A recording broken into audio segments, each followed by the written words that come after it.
Se a gente deixar de lado as distorções, a forçação de barra para adequar a história com a narrativa, nós vamos perceber que os fatos históricos são bem diferentes disso aí.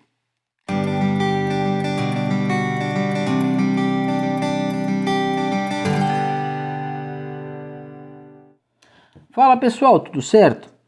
No vídeo anterior a gente fez uma espécie de uma conversa com os nossos irmãos protestantes. E também vimos por que somos católicos apostólicos romanos. A gente viu cada uma dessas palavras, a fim de entender o porquê do título que denomina a nossa igreja. Hoje a gente vai continuar seguindo mais ou menos a mesma linha. Vamos falar da nossa fé e fazer os contrapontos com o protestantismo sempre que necessário. Infelizmente não vai ter como fugir disso. Até porque hoje nós vamos refutar aquela teoria sustentada por algumas linhas protestantes que afirmam que a Igreja Católica foi fundada por Constantino no século IV. Isso mais como uma forma de tentar atacar ou diminuir a nossa igreja. E hoje nós vamos ver que essa teoria não se sustenta. Então já se inscreve no canal, curte aqui embaixo que dá uma força para que esse vídeo chegue a mais pessoas. Mas como eu estava falando, não são todos os protestantes que pensam assim. Alguns até aceitam que a igreja foi fundada por Cristo, contudo afirmam que ela se corrompeu depois de Constantino, tomando para si as práticas e os costumes pagãos de Roma. Outra teoria que não se sustenta, pelo simples fato de que Jesus nos garante: eis que estarei convosco todos os dias até a consumação dos séculos. Se não, é o mesmo que dizer que Jesus errou, uma vez que essa consumação dos séculos durou um pouco mais de 300 anos. Não chegou nem no século XVI com a revolução causada por Lutero. Percebe que não é tão simples assim fazer esse tipo de afirmação? Mas isso tudo ainda tentando negar a origem da igreja e a sua raiz romana. Aí eles defendem que os tais reformadores buscaram voltar à verdadeira origem da igreja primitiva e a verdadeira tradição apostólica. Mas será? Se uma das primeiras coisas que aconteceu depois da dita reforma foi a violação da Bíblia, sendo retirados 7 livros completos e alguns trechos de outros livros, e aí eles vivem nos apontando o dedo e dizendo: onde está escrito na Bíblia tal coisa? Somente as Escrituras. Mas eles foram os primeiros a profanar as Escrituras.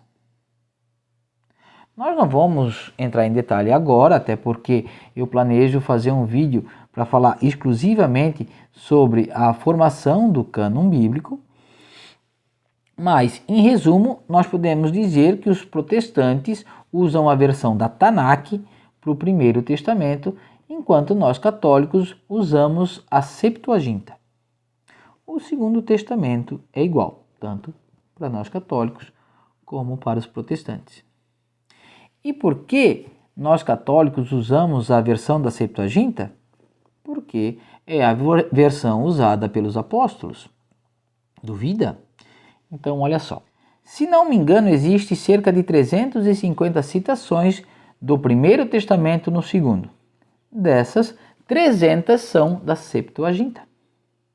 Então, como eles querem seguir a verdadeira tradição apostólica se eles não creem nem naquilo que criam os apóstolos? Tá, mas vamos voltar lá no início. Em resumo, as acusações que a gente escuta por aí é que Constantino criou a Igreja Católica e a tornou a fé oficial do Império. E o erro já começa aí. Nada do que eu acabei de falar corresponde aos fatos históricos. E nem precisa acreditar em mim, basta depois desse vídeo dar um Google para confirmar tudo isso que eu vou falar para vocês agora. Se a gente deixar de lado as distorções, a forçação de barra para adequar a história com a narrativa, nós vamos perceber que os fatos históricos são bem diferentes disso aí. Na verdade, a história comprova que o que houve foi que Constantino deu liberdade a culto aos cristãos, que até então eram perseguidos e assassinados simplesmente por serem cristãos. Constantino sequer era católico. Sua conversão foi acontecendo aos poucos no decorrer da sua vida. A liberdade de culto foi dada oficialmente por Constantino e Licínio no ano 313, após a assinatura de um édito que é como se fosse uma ordem judicial, em Milão, na Itália.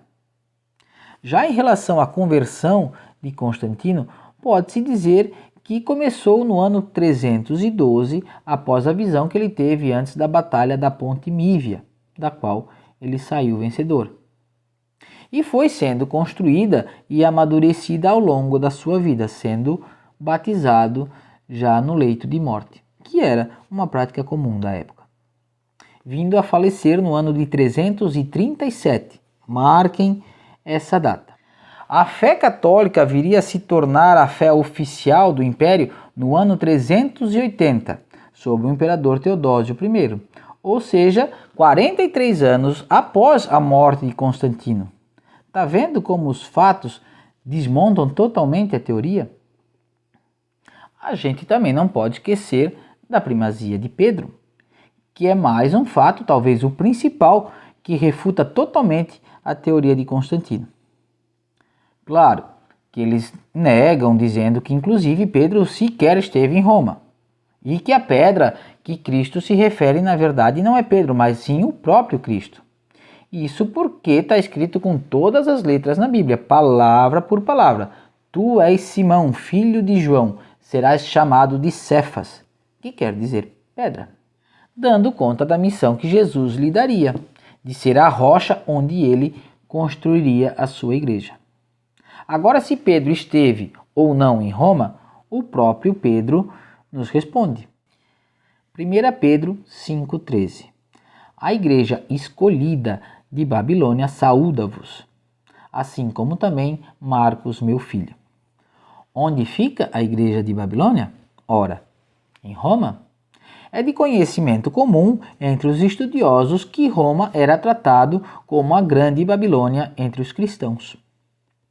Já em relação à primazia de Pedro, ou seja, Pedro como o primeiro Papa, e claro, a origem da igreja em Roma, olha só o que diz Santo Irineu de Lyon em seu livro Adversus Hereses, ou Contra as Heresias.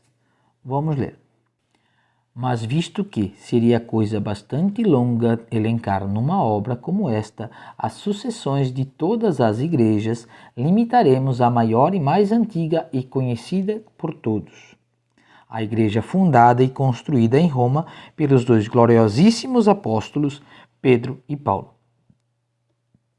E indicando a sua tradição recebida dos apóstolos e a fé anunciada aos homens que chegou até nós pela sucessão dos bispos, refutaremos todos os que de alguma forma, quer por enfatuação ou vanglória, quer por cegueira ou por doutrina errada, se reúne prescindindo de qualquer legitimidade. Com efeito, deve necessariamente estar de acordo com ela, por causa da sua origem mais excelente. Toda a igreja, isto é, os fiéis de todos os lugares, porque nela sempre foi conservada de maneira especial a tradição que deriva dos apóstolos. Em seguida, ele vai listar todos os sucessores de Pedro até então. Isso lá por volta do ano 180. Aqui confirmamos a origem da igreja em Roma, mas ali Santo Irineu falou de Pedro e Paulo. Então, para não ficar dúvidas, vamos seguir em frente. São Cipriano de Cartago, que foi bispo da igreja no século III, entre os anos de 249 a 258, quando foi martirizado, escreveu: O Senhor diz a Pedro: Eu te digo que tu és Pedro, e sobre esta pedra edificarei a minha igreja.